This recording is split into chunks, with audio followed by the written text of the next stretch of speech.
Hey guys, it's E3 2010 and we are joined today by Eric Monicelli, who's going to be telling us a little bit about the new game on the DS, which is Okamiden. Welcome to the show. Hey, welcome. How's your E3 going so far? Going really well. Great stuff. So I was lucky enough to go and see the game on the Capcom booth yesterday. It's looking great. A great follow-on to the Okami original on PS2 and Wii. How's the DS version going to mix things up? Well, the DS version, Okamiden for DS, we've added a lot of new elements to the game. One of the biggest changes is the introduction of a partner system. With the partner system, you'll actually be able to have different attacks and unique abilities, and you'll meet different people along the way. Some of them are going to be familiar to players, some of them are going to be brand new. Okay, well you've brought the game along today to demo, I believe, so let's jump in and you can tell us a little bit about it. So it's not so much a direct follow-on to Okami, it's connected, isn't it? But it's not like a sequel, really. Yeah, it's not a sequel by any stretch of the imagination. It's more of a spiritual successor or a spin-off. It's a tale set in that world.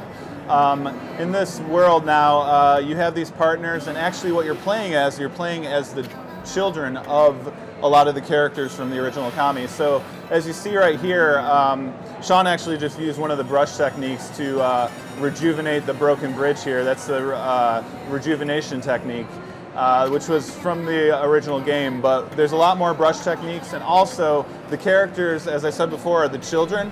So right now you see running around, you got the adorable little Chibi Taratsu, who if you actually translate that name, Chibi means little, and Atsu was taken from Amaterasu, who was the original character in Okami, and so it's like little Amaterasu.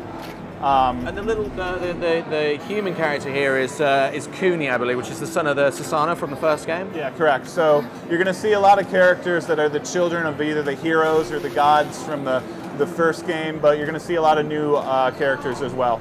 So this particular puzzle I played over at the Capcom booth, there's a lot of, it seems like co-op elements. You have to use the two characters together. Can you just explain a little bit about what's happening here? Yeah, absolutely. So right there, Sean actually, a second ago, he's thrown him on his back, but you can actually dismount your partner or put him on your back at any point in the game. Simple flick of the X button.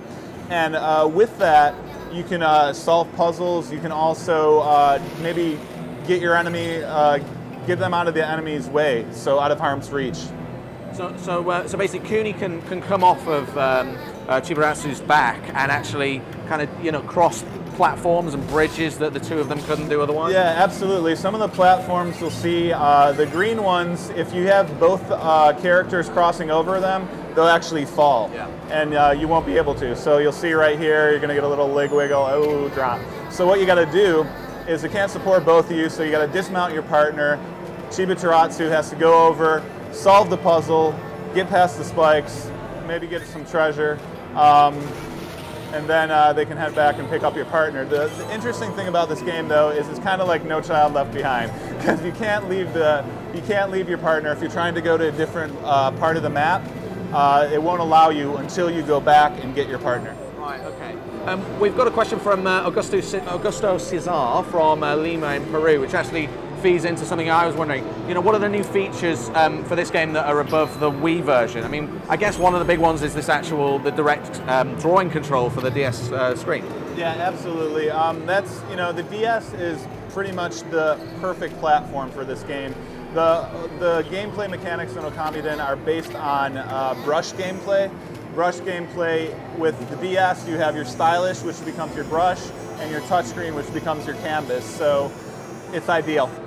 But there are some similar moves, if you remember the original, for the kind of one where you use the power slash to cut through rocks and kill enemies as well. But there are new ones as well. This ability to bloom trees is new, I believe. Actually, the bloom technique was in the original game as well. Some of the new techniques, the one you'll see at the demo here, probably a little on as we get through it, is guidance. And guidance, you can actually direct your partner to move in a different area if they have to step on a switch, or if they have to get away out of harm's way, or if they have to solve a puzzle.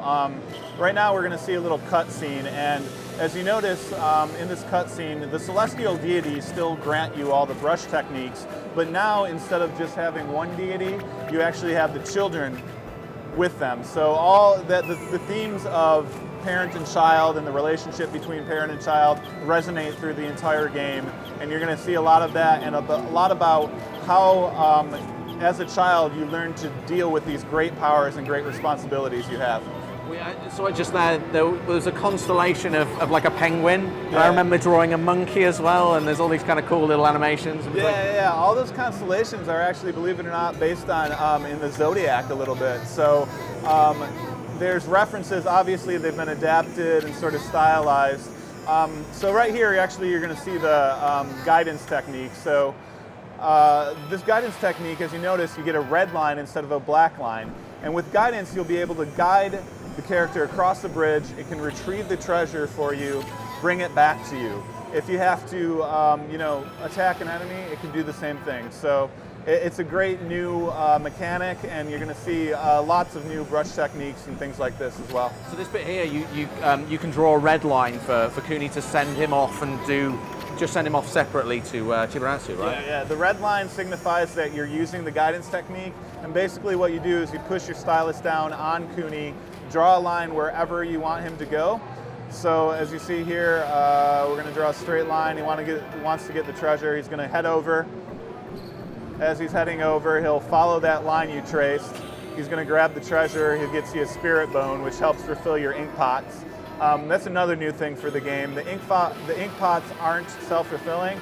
As you see Sean did right here, you can actually draw whatever direction you want, and he's going to follow that line.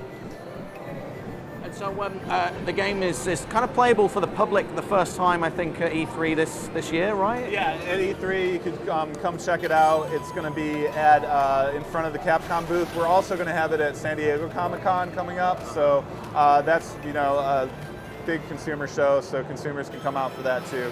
And it's a fairly hefty demo. This is the one that I played yesterday, and it kind of gives you an introduction to the basic mechanics of the game. There's also a challenge mode in there as well, I think. Exactly. There's two modes in the demo. There's a basics and a trial run. If you're unfamiliar with the world of Okami, the basics will kind of walk you through all the techniques.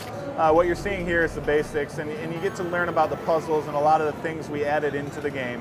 It'll walk you through the techniques step by step and kind of tell you what you need to do.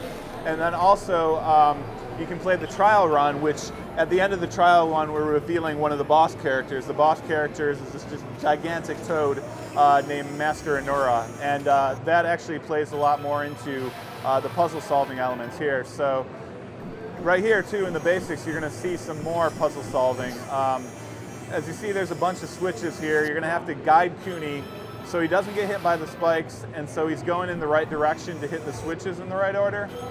Now this can be challenging too, so if you're going to run out of ink while you're doing this, you might want to make sure you have some spirit bones in supply so you can refresh your ink pots. All right, great stuff. Thanks very much, Eric. When can we expect to see Okamiden in stores? You can expect to see Okamiden in stores in 2011. Great stuff. Thanks very much for your time, Eric. Enjoy the rest of your E3. We're going to kick it over now to a show floor report with Force Unleashed 2.